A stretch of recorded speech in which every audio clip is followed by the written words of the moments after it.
9.5% per annum, an impressive figure of interbank interest rates since early 2011, and also the lowest for the 3-month period since October 8, 2010, has been published on the website of State Bank of Vietnam on the 4th of February 2012. Also, 1 to 1.5% is a fall in lending interest rate that Agribank recently applied to every borrower. In particular, the lowest lending rates of this bank is approximately equivalent with its borrowing interest rates, and the highest does not exceed 20%. Vietnam Bank lending interest rates for business sector and other preferential areas also fell down to 16.5% per year in terms of VND loans and 6% per year in terms of USD loans and 17% per year for consumer loans, etc. Recently, Bank for Foreign Trade of Vietnam, Vietcombank, has officially lowered lending rates to the lowest level of 14.5% per annum, and many other banks have also been claiming about the reductions in interest rate for their customers. So how will this story go? Is this a good indication that the liquidity of banks has improved and is a sign of economic recovery in Vietnam? Let's follow our program Sharing Vietnam with Mr. Louis, CEO of Standard Chartered Bank Vietnam, with our editor Văn Hiệp right now to find the answers to these questions.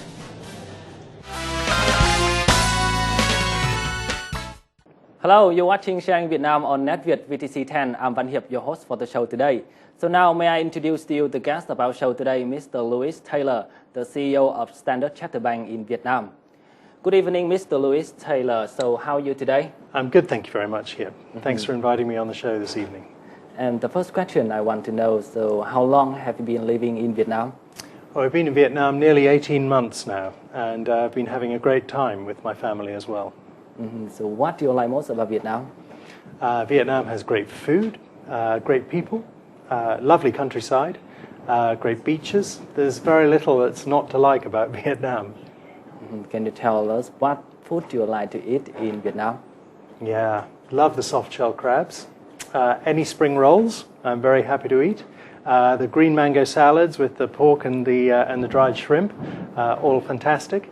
Some of the fish, the sea bass is fantastic here in Vietnam as well. Yeah, so lots of food. So talking about the food, we can now talking about your work in Vietnam. Can you tell us, share with us about your work at the Standard Chartered Bank in Vietnam? Very fortunate to be the chief executive of Standard Chartered Vietnam at a very interesting time for the Vietnamese economy. It's about driving the strategy of the bank and executing on that strategy, making sure our business grows and that we serve our clients better and better with good products and with great service. So now let's get back to the topic of discussion today. We're going to talk about the interbank interest rate, and we can see that in the year 2011, the interbank interest rate has been a hot issue in Vietnam, and many banks have many difficulty in the borrowings from the interbank market. So do you think that now the banks can easily get access to the money in the interbank market? Well, I think that there are still some issues about liquidity in parts of the banking market, but overall the banking system is reasonably well funded. And liquidity has been good. And I think the State Bank of Vietnam is to be congratulated on the way it has managed systemic liquidity. But at the bottom end of the market, in terms of weaker banks, they are finding it still difficult to obtain liquidity. And I don't think that that will change until the government's restructuring plan is put into action. We can see that in early February, on the website of State Bank of Vietnam, there is one information that the interbank interest rate under the term of 3 months has been below 10%. This is a very significant figure since 2011. So how do you view about the fall in the interbank interest rate, and is it a signal for the improved liquidity of banks in Vietnam? Well, I think undoubtedly it does reflect better liquidity in the overall system. That's a good thing. But I think it also reflects some optimism that the overall economic data that's coming through is showing things getting better, that the government's policies are working. And what that means is that over time, policy interest rates, not so much the interbank rate, but policy interest rates may also come down. So I think that it's a reflection of those several things.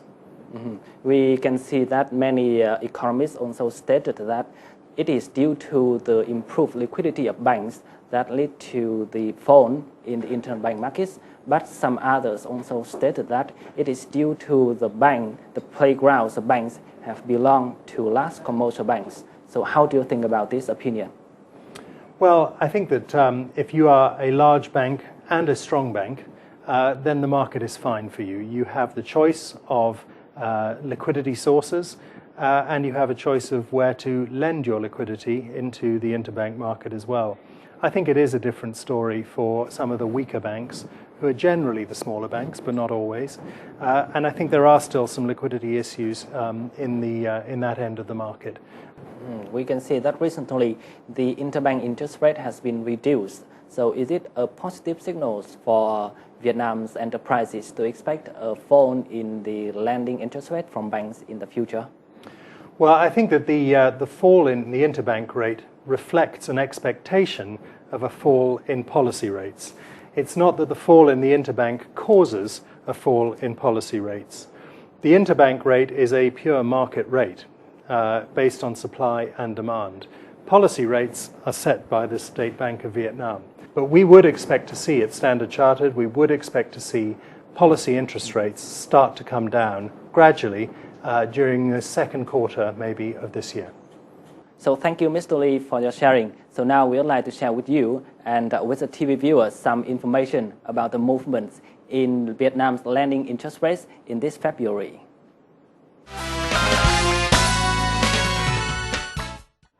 Together with the declination in interbank interest rates in early February 2012, since mid-February, 4 commercial banks in Vietnam have announced a reduction in interest rates, including Vietcombank, Agribank, BIDV, and VietinBank, with a reduction in lending rates from 1 to 1.5% per year to an average of 15 to 17%, a relatively deep fall as compared to 19-22% before. The biggest fall is recorded at 14.5% in Agribank. This movement of the banks was expected by the public, especially the business community, for long, and this is considered a good sign for businesses after a period of financial difficulty. Rõ ràng là cái việc mà các ngân hàng lớn hạ lãi suất cho vay là một cái động thái đúng, phù hợp với chủ trương chung của chính phủ và ngân hàng nhà nước đối với khu vực ngân hàng, cũng như đáp ứng được nguyện vọng của các doanh nghiệp. Nếu mà cái quá trình này được quản lý và hỗ trợ tốt, nó sẽ trở thành một cái xu hướng chung khá vững chắc từ đây đến cuối năm cho toàn bộ hoạt động của hệ thống ngân hàng. Chắc chắn rằng là nó sẽ tạo ra một cuộc đua hạ lãi suất, bởi lẽ là trong cái xu hướng lãi suất kỳ vọng sẽ giảm dần thì ngân hàng nào cũng muốn đưa ra càng nhanh càng tốt cái lượng vốn của mình trong cái hạn mức tín dụng. Nếu ngân hàng nào đưa chậm thì họ sẽ mất thị phần và họ buộc phải cho vay lãi suất thấp hơn. Vì thế mà chắc chắn là thời kỳ đầu các ngân hàng sẽ rất tích cực đưa ra, và một trong những công cụ để đưa ra nhanh nhất chính là hạ lãi suất huy động, hạ lãi suất cho vay. Vì thế chắc chắn là các ngân hàng cũng sẽ có một cuộc đua hạ hoặc là tạo ra những cái điều kiện tiếp cận vốn tốt hơn cho khách hàng. Thì đây là một hướng tích cực. Interest rates are falling. However, this is only a fall in interest rates of some major banks in Vietnam. Meanwhile, some banks such as Dien Phong Bank from 27th of February implemented a preferential credit packages with interest rates ranging from 15 to 18% per year for the customers who are companies operating in machine, food technology manufacturing and high-tech research export businesses. Currently, many customers are still waiting for interest rates to fall down so that they can borrow funds at low interest rates to recover production and business after the difficult period. Cái việc mà hạ thật nhanh các lãi suất cho vay là một trong những nguyện vọng lớn cũng như là mục tiêu của chính sách tài chính tiền tệ vĩ mô của chúng ta hiện nay. Tuy nhiên cái thời điểm để khẳng định cái việc giảm sâu và vững chắc là tương đối khó đoán định. Chúng tôi cho rằng nó không thể sớm hơn nửa đầu năm, tức là không thể sớm hơn vào cái quý 3. Thậm chí là phải cuối năm nó mới trở thành một cái gì đó mang tính chất gọi là vững chắc. Còn ít nhất trong 2 quý đầu năm thì cái lãi suất cho vay vẫn không thể hạ nhanh được. Although the fall in interest rates have not yet actually come to many businesses, but obviously, when a series of large and strong banks in Vietnam reduce their lending rates, the probability of businesses access to funds at lower cost will definitely increase. Hello, you're watching Sharing Việt Nam on NETVIET VTC10, and I'm Văn Hiệp, your host for the show today. And I'm here with Mr. Louis from Standard Chartered Bank. Mr. Louis, we can see that in the previous report, we can see that the interbank interest rate has been decreased, and also the lending interest rate of banks has also been decreased, but not simultaneously. So can you tell us why the lending interest rate of banks do not fall simultaneously at the same level? I can. The interbank rates are generally short-term rates, whereas the lending that banks do is generally slightly longer term. And so you can't have a long-term rate that is daily reset in the same way that an interbank rate, a short-term rate, does get set. Otherwise, you end up with banks not knowing their cost of funds relative to their longer-term lending. In order to reduce the lending interest rates, some economists stated that Vietnam should apply the ceiling on the lending interest rate instead of the ceiling on the borrowing interest rate of banks. So how do you think about this statement? Is it a good way for Vietnam to reduce the interest rate? Well, you might reduce the interest rate, but you would increase the demand for credit very much. And one of the issues that Vietnam has had is rapid expansion of bank credit, which has led to inflation. And right now, the State Bank is trying to do quite the opposite. It's trying to limit the amount of credit growth in order to keep inflation down and create stability of prices and the currency. And that's absolutely the right thing to do. Whether the caps on deposit rates are appropriate or not, well, we can have a debate. But the strategy that the State Bank is employing seems to be fair. Limit the overall amount of credit that's available and then try and make what's available affordable by reducing the cost to banks of borrowing that money to on-lend. So how do you evaluate the effectiveness of Vietnam's policies in curbing inflation and also in reducing the interest rates? And talking about this, we also mentioned about the Adam Smith theories of invisible hand in 1776. So how do you think these strategies can be applied in the modern financial sector? Well, look, I think that the policies that the State Bank has pursued in terms of high interest rates to reduce demand for credit and to lower inflationary pressure, that has simply worked. And you've seen now 5 months of declining inflation data, which is good. As a bank, Standard Chartered believes that Vietnam will see single-digit inflation year on year, possibly by the middle of this year. So that aspect of policy is definitely working. It's the effectiveness of that policy, which, in terms of lowering prices, which will dictate when and how fast interest rates are allowed to fall. And the governor of the State Bank, Governor Bing, has been very clear that he does not want to see interest rates falling until the second quarter of this year. So that means April at the earliest. And that's the right thing to do because a lot of people lost confidence in the government and the State Bank in their management of inflation and the currency. And the State Bank and the government have made big efforts to regain that confidence, but it takes time. So to lower interest rates too fast and too soon would risk that confidence, which is very important. In terms of the Adam Smith theory of the market, the invisible hand of the market, well, I think what Adam Smith was driving at was that you have to let buyers and sellers of any market, money or vegetables or coal, you have to let the demand and supply in the market set the price.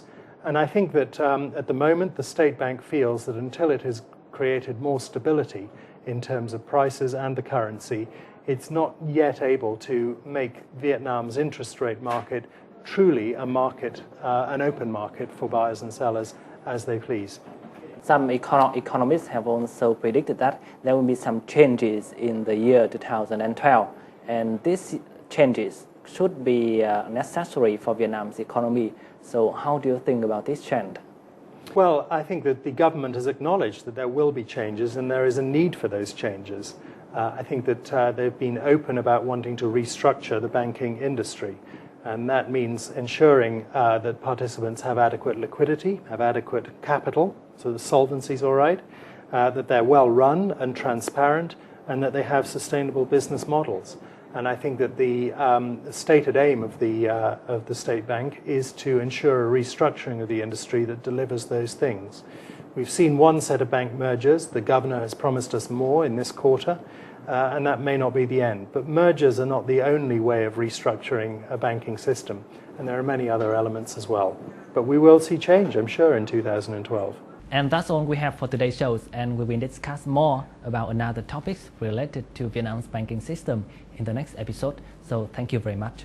Thank you very much. Xin cảm ơn. And with that, we have to wrap up our program for today. And tomorrow, we'll bring you another story about Vietnam's non-performing loan in the banking system. So we hope to see you this time on NETVIET VTC10. Once again, I'm Văn Hiệp, saying goodbye for now. Xin được cảm ơn ông Louis Taylor và biên tập viên Văn Hiệp. Tiếp theo chương trình, mời quý vị và các bạn cùng đến với câu chuyện hội nhập của ngày hôm nay cùng với biên tập viên Nguyễn Tùng. Xin cảm ơn biên tập viên Mai Phương.